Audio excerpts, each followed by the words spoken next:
West Coast Racers at Six Flags Magic Mountain is weird. It's a dueling Premier Rides launch coaster at a park that already has a dueling coaster and already has a Premier Rides launch coaster. Is West Coast Racers different enough from those rides to have a place at this park, or do those rides completely overshadow it? To answer this question, let's first have a look at West Coast Racers stats. West Coast Racers opened in 2020 and, as previously mentioned, was manufactured by Premier Rides. It hits a top speed of 55 miles an hour, which it reaches via LSM launches. West Coast Racers is a Mobius dueling coaster, meaning that you ride on both the white and the yellow sides every time you ride. Unlike Twisted Colossus, which is the other Mobius dueling coaster in the park, West Coast Racers guarantees that you'll race another train of riders every time. I'll talk about this more later. In the meantime, let's take a look at the layout. West Coast Racers starts off with an LSM launch. This launch is not very forceful, but it gets you up to speed. The first element following the launch is a high five. This element completely caught me off guard the first time I rode. You get a wombo combo of airtime and laterals during this element, and it's super whippy. It's arguably the best element on the ride. The best part about it is that you get to ride it twice, once whipping to the left and then again whipping to the right. On the white side, you go into a 0G stall, which is the first of 4 inversions on the ride. You then go under the yellow track, which gives a really good head chopper effect, and into the second launch of the ride. This launch is much more forceful than the first launch and really gives you a kick of speed. That launch takes you into a corkscrew. Both sides take this corkscrew at the same time, which makes it really picturesque. There's also some really good hang time through this element,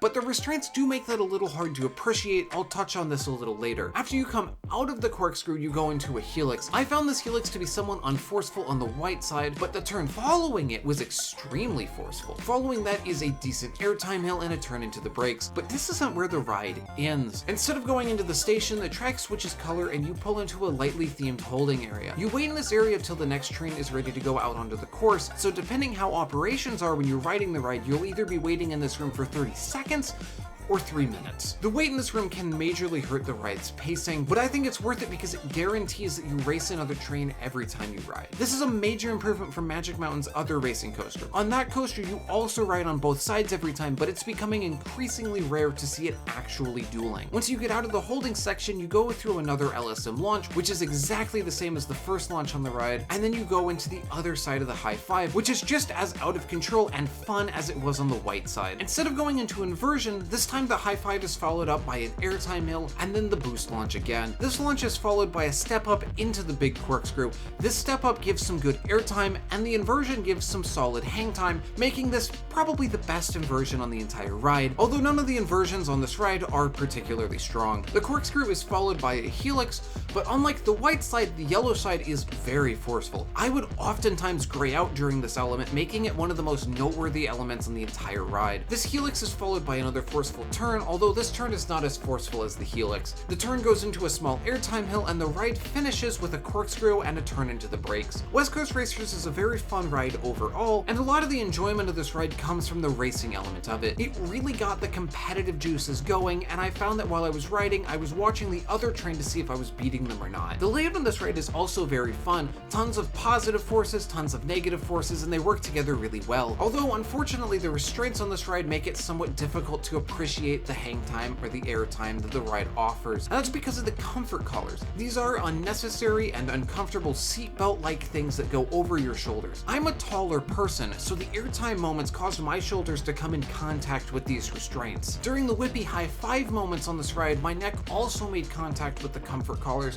which, unlike the name implies, was not very comfortable. As a taller person, the trains were also somewhat uncomfortable. These trains are absurdly tight, so I had to shimmy my way into whatever seat I was sitting in. That being said, those are my biggest issues with the ride itself, and they can be avoided simply by just being shorter. My main complaint with West Coast Racers isn't even something that's necessarily a complaint, but something that just confuses me. It feels really out of place. Let me explain. Six Flags Magic Mountain already has a racing coaster in the same style, that being Twisted Colossus. Six Flags Magic Mountain already has a Premier Rides multi-launch coaster, that being Full Throttle. It does do racing better than Twisted Colossus, and it does do existing better than than Full Throttle. But because it does that stuff better than those coasters, it makes their elements feel somewhat obsolete. Thankfully, Twisted Colossus can stand on its own whether you're riding it for the racing element or just the ride, but they built a better version of Full Throttle literally in eyesight of it. And I know that Full Throttle is a different kind of ride, more focused on that first loop, but having West Coast racers in the same park really highlights how incomplete of a ride Full Throttle is. I really wish that they would have put this ride in a different Six Flags park that didn't have a racing coaster or didn't have a launch coaster. It could easily be the #1 coaster in that park. And while it is definitely a top 3 attraction at Six Flags Magic Mountain, I would give it an 8 out of 10. I feel like it might be overlooked when put next to the other coasters at the park. A coaster that isn't overlooked, however, is Skyrush at Hershey Park. I have a full video on that right here.